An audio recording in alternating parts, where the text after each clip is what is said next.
everybody, welcome back to the Huffman house. Today I wanted to talk to you about dehydrating. I started dehydrating probably about a couple years ago now as one of the ways to preserve some of our spices, especially. What I wanted to talk to you today about was kind of going outside the box of the herbs that you normally hear about people dehydrating. So a couple of the other things that I have done are, I have done lemons.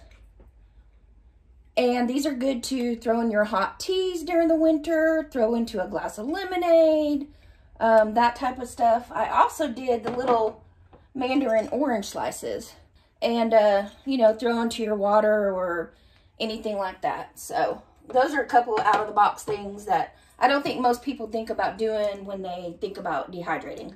I have also done, right here, this is ginger. So I just sliced it down, peeled it, sliced it, dehydrated it. Great, again, for making hot teas in the winter. Garlic powder. Okay, so let me tell you. We did a blind taste test on this. So what you do is you dehydrate your garlic. This was our garlic that we grew. Dehydrated, throw it through a coffee grinder and make your own garlic powder out of it. I did a taste test to my husband and to his brother with this compared to the store-bought. You know, had them blindfolded and everything, and you just would not believe the flavor you get by doing it yourself. Which brings me to today's project, which is, I don't know if you've heard of it, but dehydrating tomatoes and then making tomato powder out of it. Okay, so you can add tomato flavor without all the wetness of tomatoes, such as in, you know, stews or soups. We've thrown it on our pork chops when we're gonna grill them, any of that type of stuff. So that's what I'm gonna focus on showing you today is dehydrating tomatoes. So what I do is, normally they're not store-bought, but it's not tomato season right now. But we grow, you know, our own cherry tomatoes, you know, all your mini tomatoes. I found that these were the best for doing it. So then all you got to do is slice them in half.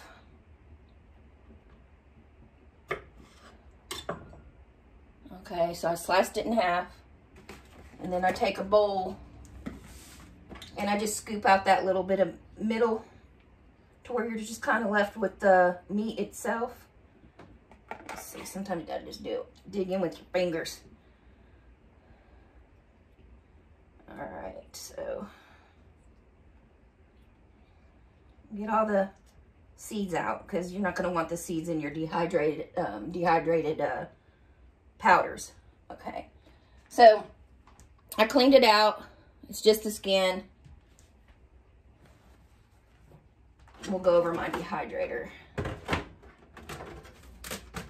And then I just set it on a tray like that and dehydrate it. And they're on this machine specifically. I'll show you that here in just a second. So that's what we're going to be doing is I'm just going to be slicing and getting these on the tray. So before we do that, let me just go over my dehydrator with you real quick. So we got the Nesco brand. The reviews on it were great. There's people that I have followed on YouTube that use it, that have had no complaints out of it. On the front of it, it tells you your temperatures for your herbs, nuts and seeds for your vegetables and fruits, do beef jerky and fish and stuff. So for today's video, we're going to be doing the tomatoes, so we will follow the fruits and vegetables, which is 135 degrees. Okay, I don't really have a time for you as far as the tomatoes.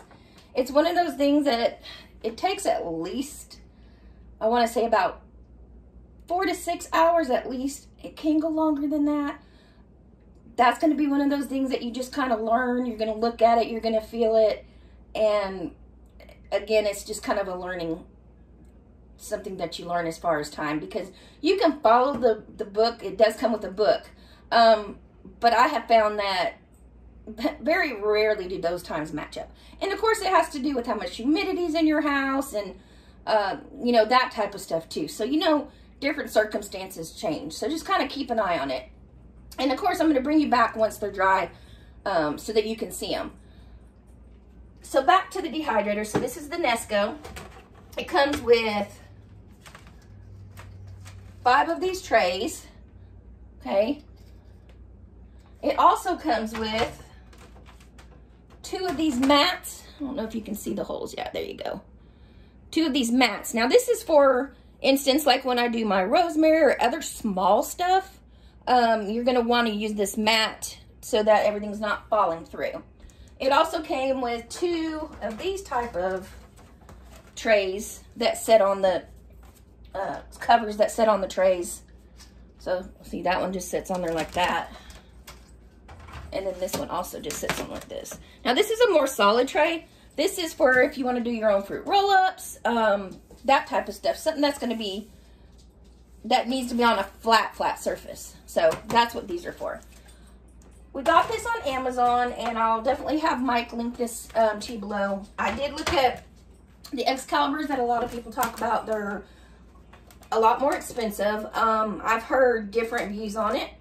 I've never tried one, so I can't answer to that. I've heard that just they're not any better than this. They work just as good as this. I've heard they're better. You know, so I've heard mixed stuff on it. That's just going to be up to you to do your research and read your reviews and, you know, see what you think would best fit you. This has worked wonderful for us. We've had no complaints whatsoever. On top of that, you can actually buy just extra trays. So we have done that. So on days that I'm doing a lot of dehydrating, I've got more trays. You can also buy these, extras of these also. So just something to keep in mind, that you can add to this, and stack it up as high as you would like to go. So again, that's the Nesco. Yeah, so let's get going, and I'm gonna get these chopped and put on the tray. Okay, so I got them cut up. I got the seeds out of them and everything and on the tray. That small little batch that I had bought at the store gave us 1 tray. Recommended for this type of dehydrator is you need to have 4 trays in here, even if they're empty. That's just going to help with the airflow. Okay, so I got my 4 trays set here. This one's on the top. You can rotate them throughout. That's recommended. I do that quite often, maybe every hour, 2 hours, kind of rotate the trays a little bit, just because different parts of it are going to get a little bit more airflow than others. So, all right, so I've got those on, and I'm going to put this top on. Now, on this specific dehydrator, there's no on or off, so your cord is your on or off. So, all right, it says fruits and vegetables, 135. I'm going to turn that to 135. I'm going to plug her in. All right, everybody, so it's actually the next day. They weren't quite dry last night, so I just turned it off and then turned it back on in the morning.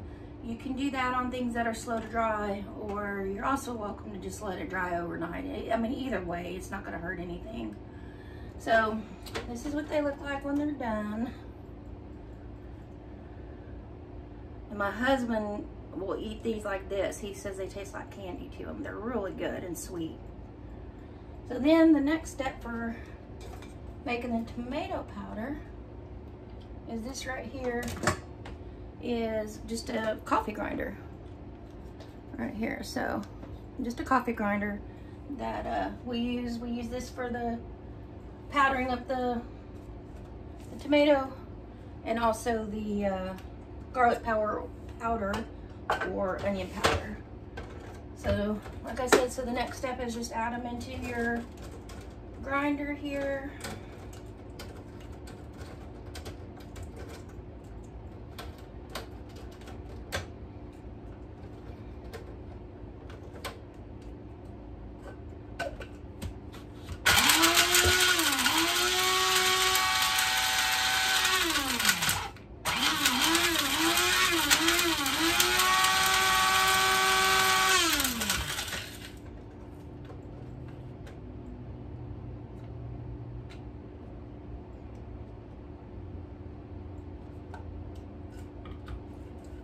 Probably a little bit more needs to be done.